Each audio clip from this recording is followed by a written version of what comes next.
To this now, and the Home Affairs Department is increasing security to intercept undocumented migrants. A series of roadblocks have been set up near the Beitbridge border post. Some Zimbabweans and Mozambicans have been arrested and deported at the respective border posts. Zimbabwe has also reportedly intercepted hundreds of border jumpers. For more on this, the Commissioner of the Border Management Authority, Nakampe Masiapato, joins me now for that conversation. Mike, good to see you. The Border Management Authority is a new entity meant to enhance, and augment our border management as well as immigration policies. I don't own the story. You own it. You are now operationalized. Tell us what that means. Yeah, no, thank you very much, Tulasizwe, and thanks for this opportunity for Border Management Authority to really come and reflect on the work that we are doing.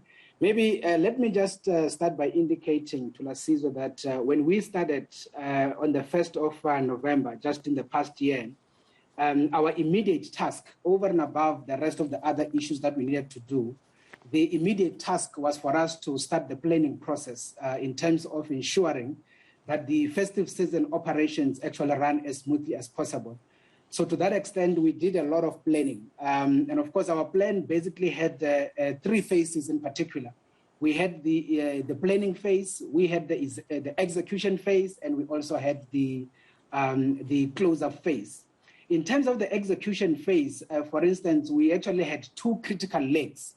The first leg is actually the exit phase, and that is around the processes that we had to undertake in terms of ensuring that all the travelers are able to exit the country as smoothly as possible on the basis of them having to go for the festive season, as it were, across or exiting through our ports of entry. And of course, the second leg of the execution phase has been the return phase. And that is basically the process, I will say, that is where we are now. And we can actually say to Lasizwe and the viewers that indeed, the exit phase went very well. I think you were able to see that we did not have issues this time around across our critical ports, including those busiest ports, such as your Beitbridge, your Lubombo, or even Maseru Bridge, as it were. Everything went well. We were effectively able to manage even the movement of trucks across the borders, and the queues were not there as they were usually a problem. And of course, we were also able to handle the issues of the travelers, as it were, as they exited. But now, directly to your question, Tulasizwe, around the issue now of the return, we are indeed in the process now of handling the return. But of course, the golden rule is very clear, and that is provided for in the Border Management Authority Act in terms of Section 5. It says the BMA's responsibility is to facilitate the legitimate movement, or the movement of legitimate goods, persons, and services across our borders. And in this instance, we have therefore intensified our operations in making sure that we actually counter any possibility of people who would like to then walk back into the country illegally, meaning without documentation as required. And that is the phase that we are in now in wrapping up the process. As you talk about intensifying your efforts to counter the illegitimate movement of people and goods across our borders, many would say it's been quite noticeable, Mike, particularly in the past month.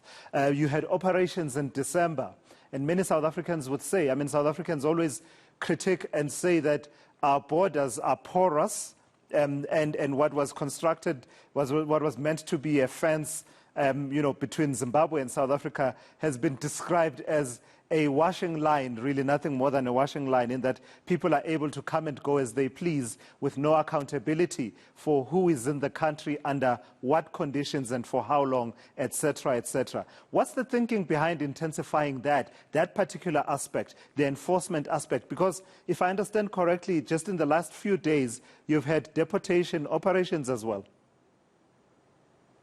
Yeah, so indeed, the main point, remember this has been the first, I will say, festive season period when the Border Management Authority started operating, as it were. And it was on that basis that we had to demonstrate that we are now doing things differently. And what is it that we have done? Firstly, on the basis of the return, we had requested the Department of Home Affairs to provide us or to give us officials that are described as the Immigration Inspectorate. We actually have them deployed on the borderline, augmenting the work that is being done by the South African National Defence Force on the borderline. And the intention for that was to make sure that we effectively, close up all the vulnerable segments of the borderline. And those are the areas that you described as the areas where the fence is fairly kind of destroyed. And on that basis, we closed those areas to make sure that people don't necessarily just walk in the country illegally as it used to be. So that is the first point. But I think I need to also add to Lasizwe that the Border Management Authority, by the way, is going to employ what we call the border guards. We are going to do that process during the course of this year. Those are the people that are going to be effectively running the port of entry as well as handling the issues on the borderline. So that is the work that we are going to be doing this year. But because we haven't yet employed the border guards, we had to use the officials that already exist in the context of the Immigration Inspectorate, together with the multi-agency colleagues that are operating in the port of entry. But after the integration, everything in the border environment will effectively be under the management of Border Management Authority, except for customs, obviously, as the Act indicates. But of course, we will have to then cooperate with the SNDF as well as the police services in managing the borders of the country. I think you preempt my question, Mike, because many will say it's all very well for you to tighten your systems at the actual points of entry and exit, but that's not where the action really is. The action is further down the line along the, the Limpopo River or, that side of Limpopo, of Lebombo, somewhere on the mountains there where people, get off along the N4 and basically take a detour into the fields nearby and take a brisk walk of a few kilometers, and a few moments later they emerge on the side of Mozambique. How will you deal with that aspect, which is where the main problem is? Will the border guard, for example, help you with that, or will you continue to depend on the other partners, being the SANDF and others? Yeah, you see, the issue of the border guards, to Lasizwe in this instance, it is going to do exactly that. Remember, the Border Management Authority, as per the enacted law, is a law enforcement agency, effectively meaning that the Border Management Authority, the border guards will actually be armed, and to that extent, they are going to be deployed on the borderline, working together with SNDF. And I do know that this is a very, kind of critical area that sometimes get kind of misunderstood. The point here is the border guards will effectively be identifying the vulnerable segments of the borderline, which will then require what we call a static deployment, meaning the deployment of, the guards that will actually be present in those vulnerable segments of the borderline, with the intention of making sure that people just don't walk through into the country. But of course, the work of the South African National Defence Force, as we know it, as constitutionally defined, and as also explained in the Defence Act itself, the preservation of the country's territorial integrity, it effectively means having to oversee the entire borderline, and in terms of those mountainous areas that you have been kind of referring to.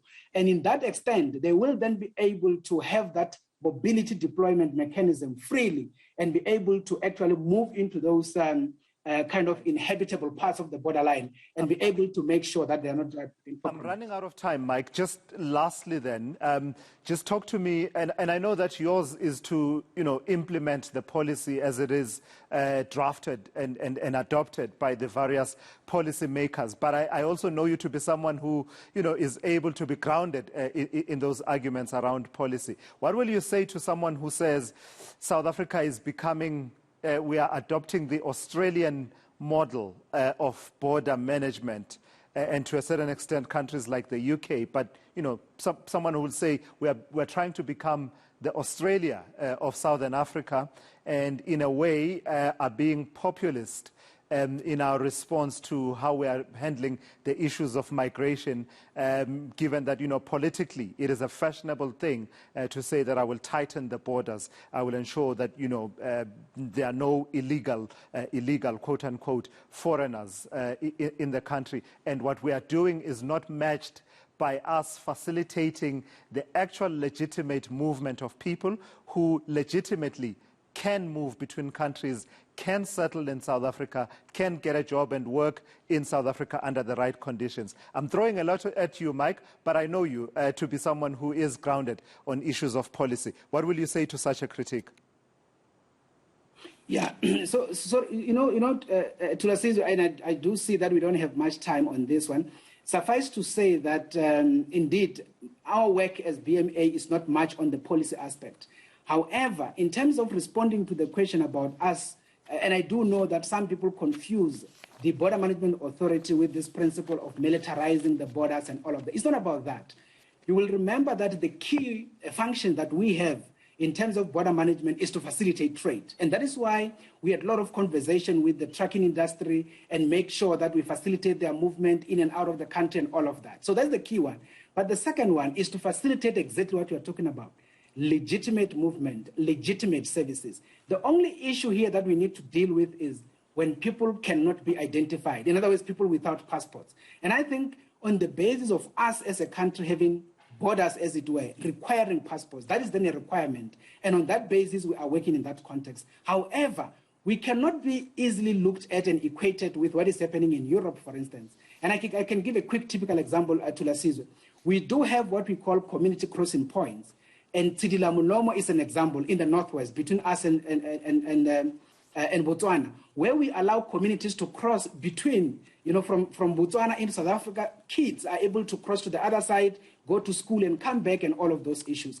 And we are actually flexible to allow those, so long as those individuals are accounted for and we are able to monitor as to who those individuals are. The only issue is we cannot just allow people to walk into the country unidentified, because it becomes difficult even to effect crime prevention in the country if we can't account for the people that are in the country.